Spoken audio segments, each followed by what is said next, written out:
Ta-da! Iron. Nice deep blue. That's not such a great blue. I'll get that in there. It needs to be going green. It's going green.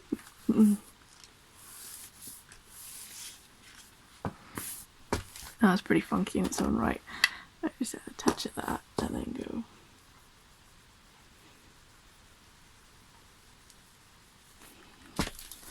There we go. One Aurora.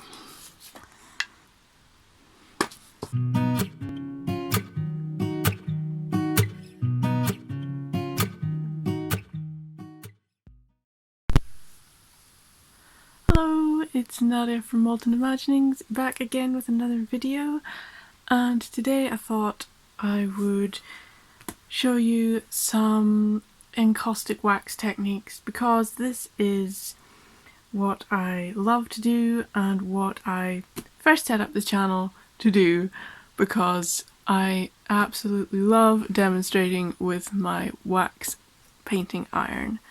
So today I thought I would show you some techniques I've been using to do Aurora Borealis effects. And these are some that I've been doing for Christmas cards, these ones, and particularly this one here. And I'm just wanting to show you some techniques I use for creating these really cool effects. So let's jump into it.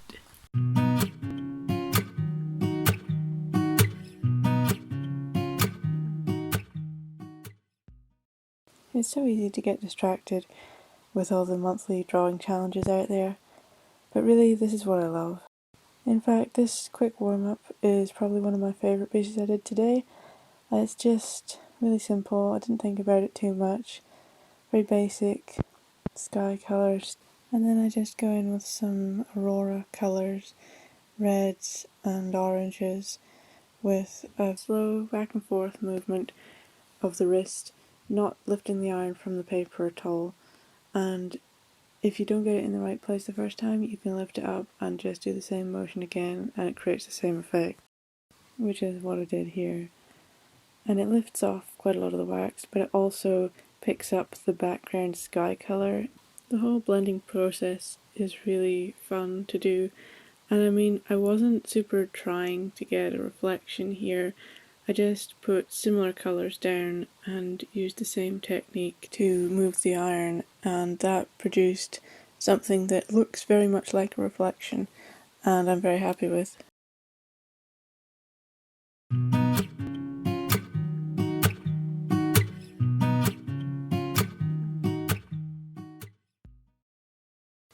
There are different types of auroras, of course, and here I'm using a lovely copper colour with some pale peach, and that makes a really interesting sky colour, like the sky is sort of on fire.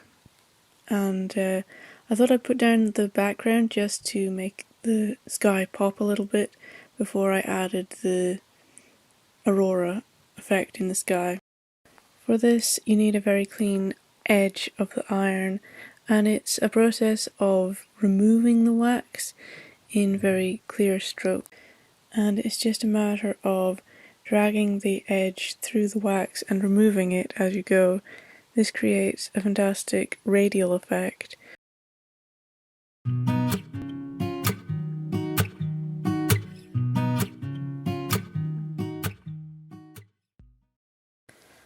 This is using the effect I used for my warm-up, but here I'm going for something a bit more shiny. I'm using silver and gold as a base, and I'm wiping most of this off so that it just leaves a glitter effect behind, and then I put on the really vibrant colours, this yellow and blue, which mixes together into a nice kind of deep green. I then add a horizon line, and the reflection is really fun to do as well. For this reflection I used a very light hand, barely brushing the wax over the surface that I'd created with mid-ground. The shine to this piece I find particularly satisfying.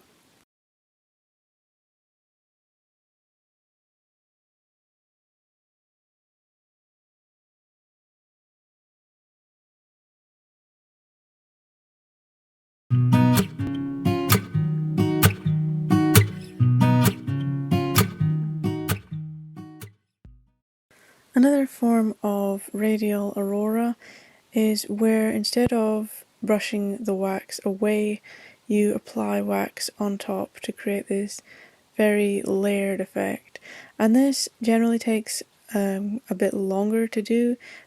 Here I'm laying down a very deep blue sky so that the colours will show up a bit more than they did in the previous paler sky I did for the first Radial Aurora. I like to create the ground before I go in with the details of the aurora. So here I'm first of all removing the wax in the area I want to colour, and then I'm going in with my gold and just using the edge of the iron, applying it in sweeping strokes, roughly following the guidelines I've put in. This is a very satisfying process, and you can add multiple colours, which I did with a previous painting, and I'm just using the edge of the iron to create some foreground illusion.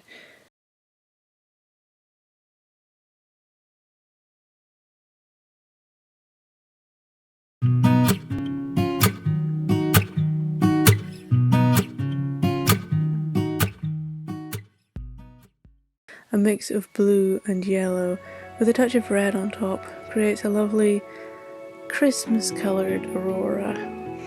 I've got a nice sweep of snow which I make by using the pearl wax, which tones down the darker colour I've got. Then I'm adding a Christmas tree because since this is a Christmas scene, we need a happy little tree in there.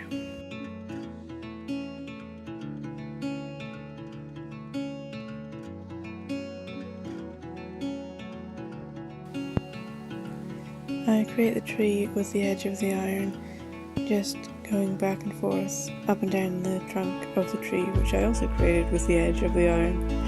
I had a little bit of suggestion of a reflection from the aurora and a little bit of sort of shadow from the tree. A suggestion is all you really need with encaustic sometimes. And then I try and go in with the very tip of the iron to create some little figures. But of course this is very fiddly using the iron, so I get a suggestion in there and then I think that it's time to bring out the stylus and start defining that a little bit after I put in a touch of foreground.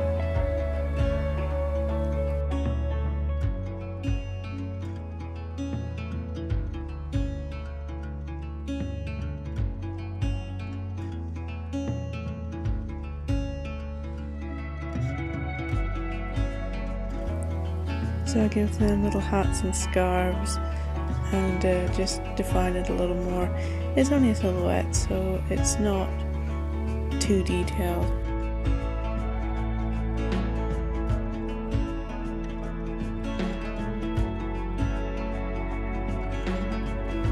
And of course we need a magical Christmas star on top of the tree.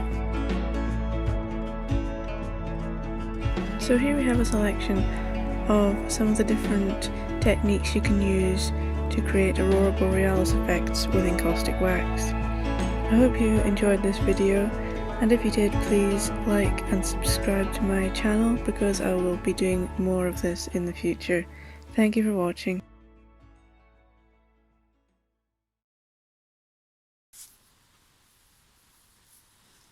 Yeah, that's a very sad looking tree. Just perk it up a bit. That's a happy little tree. That sure is a happy little tree.